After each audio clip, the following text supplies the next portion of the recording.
ሰላም ተኸታተልቲ ኮራል ሚድያ ሎሚ ብምኽንያት ዝረዚም በዓል መዓልትና ጽነትናን ሓርነትናን ኣብ ታሪኽ ህዝቢ ኤርትራ ክንፈልጦም ዘለና ኣገደስቲ ታሪኻውያን ፍጻሜታትን ዕለታትን ብጽሙቕ ዘበለ ኣገባብ ናባኹም ከነቕርቦ ኢና ከም ወትሮ ምትብዓኩም ኣይፈልየና ድሕሪ ዝሓጻር መሳገሪት ክንምለሰኩም ኢና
قدامي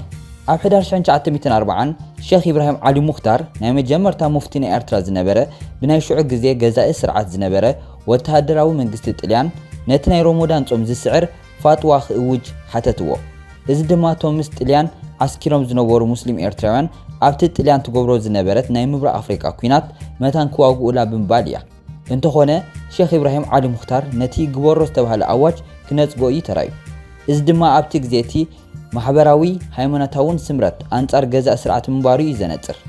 ሼኽ ኢብራሂም ዓሊ ሙኽታር ቀዳማይ ሼኽ ናይ ኤርትራ ኮይኑ ኣብ ታሕሳስ 4 1939 ንብዙሕ ተጻብኦታት ናይ ገዛእ ስርዓት ምስዓርዩ ተሸይሙ ምክንያቱ ኣብቲ ግዜቲ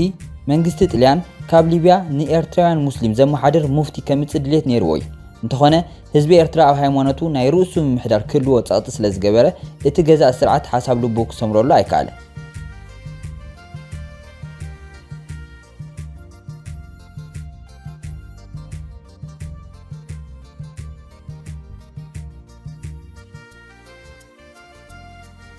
ካላይ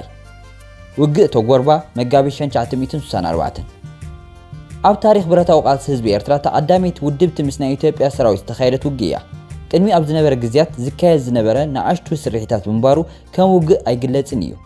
እዚ ኣብ ታሪኽ ብረታዊ ቃልሲ ህዝቢ ኤርትራ ቀዳሚት ውግእ ኮይና ትግለጽ ውግእ ተጎርባ ብመሐመድ ዓሊ እድሪስ ወይ ድማ ብኣቡ ሪጃላ ዝፍለጥ ሰብ ነቲ ኩናት ክመርሖ እንከሎ ንተጋድሎ ሓርነት ኤርትራ ድማ ምስ ኢትዮጵያ ክገጥም ዘኽእል ወተሃደራዊ ቁመና ከም ዘለዎ ዘረጋገጸት ኩናት እያ ነይራ በዚ ድማ ነቶም ኣብቲ ግዜቲ ንሜዳ ወፂኦም ዝነበሩ ተጋደልቲ ሞራሎም ሓፍ ክብል እንከሎ ንመንግስቲ ኢትዮጵያ ግን ኣዝዩ ዘፍርሕ ኩነት እዩ ነይሩ ብረታዊ ቃልሲ ህዝቢ ኤርትራ ኣብ መስከረም 1961 ብረቱ ኣልዒሉ ንቃልሲ ድልው ካብ ዝኾነሉ ዕለት እዚ ኣብ መጋቢት 15 1964 ዝተኻየደ ፋልማይ ውግእ ኣንጻርቶም ሙሉእ ናይ ኩናት ዕጥቂ ዓጢቖም ዝነበሩ ሰራዊት ኢትዮጵያ ዝተኻየደ እዩ ዋላ እኳ ውሑድ ዓቕምን ውሑድ ብረትን እኳ እንተነበረ ኣብ ልዕሊ ሰራዊት ኢትዮጵያ ግን ኣዝዩ ከቢድ ዕንወት ኣውረዱ ኣብቲ ዝተኻየደ ውግእ 84 ካብ መራሕቲ ሰራዊት ኢትዮጵያ ክቅተሉ እንከለዉ 22 ድማ ብከቢድ ቆሲሎም ብኣንጻር ናይዚ ብተጋድሎ ሓርነት ኤርትራ ክረአ እንከሎ 18 ብጅግነት ክስውኡ እንከለዉ 3 ድማ ቆሲሎም እቶም ኣብቲ ግዜቲ ዝተሰውኡ ተጋደልቲ እዞም ስዕቡ እዮም እድሪስ ኣደም ፋጁጅ ዑስማን ዓፋ እድሪስ ሕመድ እድሪስ መሐመድ ዓሊ ሕመድ ዑስማን መሐመድ ዓሊ ኣፍዳድ أحمد محمد عبد الله عنتر علي حسن حراري حاج حمد محمد عبد الله وديهم بول نازير إدريس محمد علي دافوت شريف شاربوت إسماعيل كانا عثمان محمد علي حسن لباب محمد لباب عثمان محمد نور الحسين إدريس محمد شريف صالح نور أحمد علي إدريس جامع كهير نا إثيوبيا መንግስቲ ኣብቲ ግዜቲ ኣብ ህዝቢ ረዓድ ንኽፈጥርን መንእስያት ንሜዳ ከይወጹን ሬሳ ናይዞም ብጅግነት ተሰውኡ ኣብ ኣደባባይ ከምዝሕና ገበረ 6 ኣብ ቁርደት 6 ኣብ ከረን 3 ኣብ ባሮንቱ 2 ድማ ኣብ ሃይኮታ ክሕነቑ እንከለዉ ብኣንጻር ናይቲ መንግስቲ ኢትዮጵያ ዝሓሰቦ ኣብ ርእሲ ካልኦት መንእስያት ኤርትራ ሕራነ ብምፍጣር ናብ ቃልሲ ዝያዳ ኩሉ ግዜ ከም ዝሕወሱ ገበረ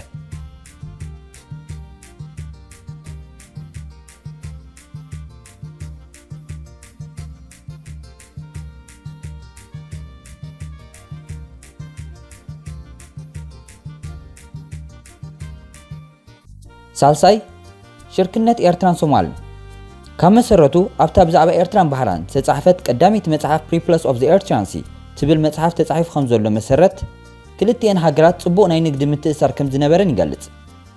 ኣብ ግዜ ናይ ባሕሪ ነገሳት ድማ ምስታ ብኬፕ ኦፍ ስፓይስስ ጓርድዋፊ ትፍለጥ ዝነበረት ናይ ሕጂ ሃገር ሶማል ኣዝዩ ጽልዋ ዝነበሩ ርክብ ነይርዎም።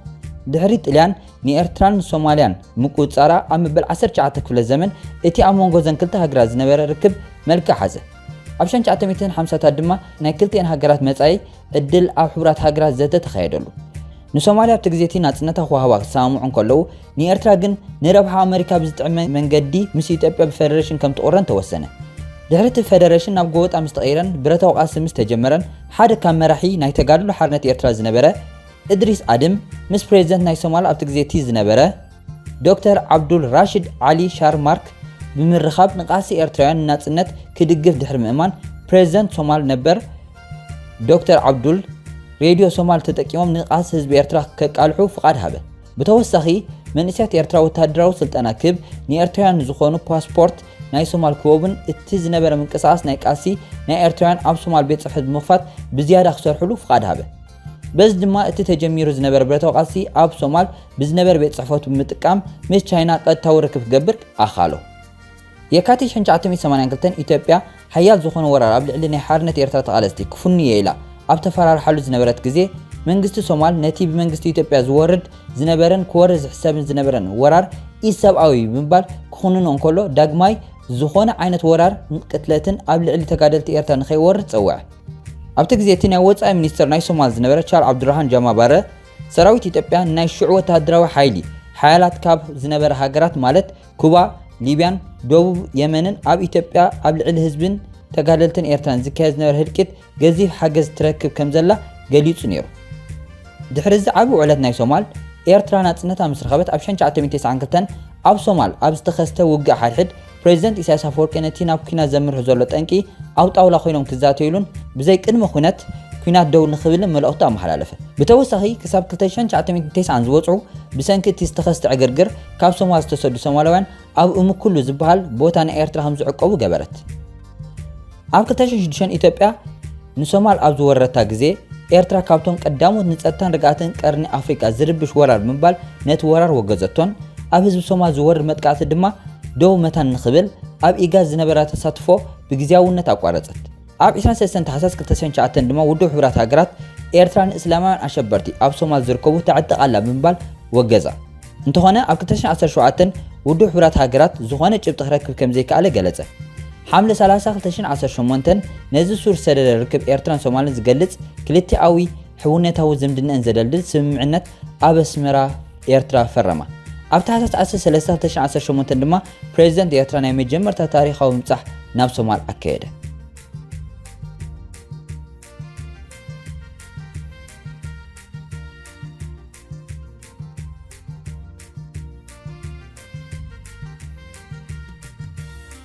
ራብዓይ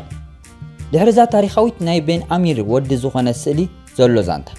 ሓደ ኤርትራዊ ወይ ኢትዮጵያዊ ዝኾነ ሰብ ወይ ድማ ናብ ዘንክልተ ሃገራት ዝበፅሐ ሰብ ነዛ ታሪኻዊ ስእሊ ናይ ቤን ኣሚራዊ ወዲ ዝኾነ ዑመር መሐመድ ኢድሪስ ሓጂ ዓሊ ጎረት ዘይረኣያ ክንደይና ይከየሉ።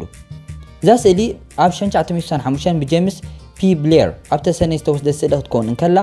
እቲ ቤን ኣሚራዊ ወዲ ድማ ኤርትራዊ እዩ። እንተኾነ ልዕሊ ኣብ ኤርትራ ኣብ ኢትዮጵያ ህብነትን ኣፍልጦን ዝረኸበት ስእሊ እያ። እዚ ድማ ምስቲ ኣብቲ ግዜቲ ኢትዮጵያ ንኹሉ ናይ ኤርትራ ነገራት ናይ ምግባት መደባታት ዝተኣሳሰር እዩ። ፌደሬሽን ብጎበጣ ናይ ኢትዮጵያ ኣብ ዝትከኣሉ ዝነበረ ግዜ ስለ ዝነበረ ኩሉ ኤርትራዊ ዝኾነ ነገር ብኢትዮጵያዊነት ይትካ ነይሩ። እዛ ስእሊ ድማ መርኣያ ናቱ እያ። በዚ ድማ ነታ ስእሊ ኣብ ሰሜናዊ ምዕራብ ኢትዮጵያ ዝተወስደድ ናይ ቤን ኣሚራዊ ወዲ ብምባል ኣብ ሚኒስትሪ ቱሪዝም ናይ ኢትዮጵያ ከም ትሰፍር ተገብረ። በዚ ከይተሓፅረ እታ ስእሊ ኣብ ነፍሲ ወከፍ ኢትዮጵያዊ መታን ክሰርፅ ኮሚሽን ቱሪዝም ናይ ኢትዮጵያ ነታ ስእሊ ኣብ መበል 13 ወርሒ ናይ ካለንደር ናይ ኢትዮጵያ ከም ትሰፍር ገበራ። ኣብ 1981 ጎረት ኣብ መሬት ኤርትራ ምስ ዓረፈ ካብ ቤት ቤን ኣሚር ናይ ኣፍልጦ ምስሉ ብዝያዳ ንኽደምቕ ዝገብር ምስክርነትን ካብ ደቂ ሓዉ ዝኾኑ ኣብ ስዑድ ዝነብሩ ኢድሪስ ሐሚድ ሓጂ ዓሊ ጎረትን ዓባስ ሐሚድ ሓጂ ዓሊ ጎረትን ተዋህቦ። ነቲ ንሱ ሓዲጎ ዝኸደ ቤን ኣሚር ዘድምቕ ስእሊ ክዕቅቡን ንዓለም ከፍልጡን ድማ ተንቀሳቐሱ። ቤን ኣሚር ካብቶም ዝዓበዩ ንብሔረ ትግራይ ዝቆሙ ማይ ቤት ክኾኑ እንከሎ መስራቲኡ ድማ ኣሚር ኢብን ኩኑ ዝበሃል ሰብ እዩ።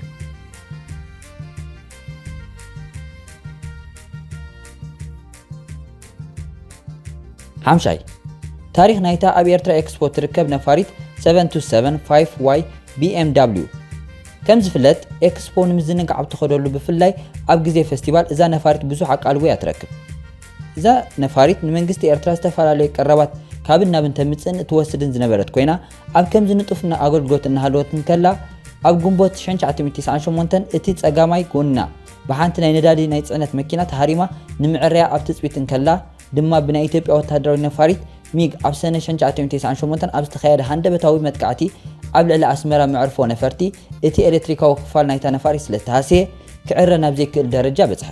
በዚ ድማ እቲ ዝተረፈ ክፋላ ናብ ነፋሪት ዝሰርሕ ትካል ድሕሪ ምሻጡ ዝተረፈ ክፋል ኣስክሬን ናይታ ነፋሪት ካብ ኣስመራ ኤርፖርት ናብ ኤክስፖ ተጎቲቱ ብምምፃእ ከም ቅርሲ ኣብኡ ከም ትኸውን ተገብረ።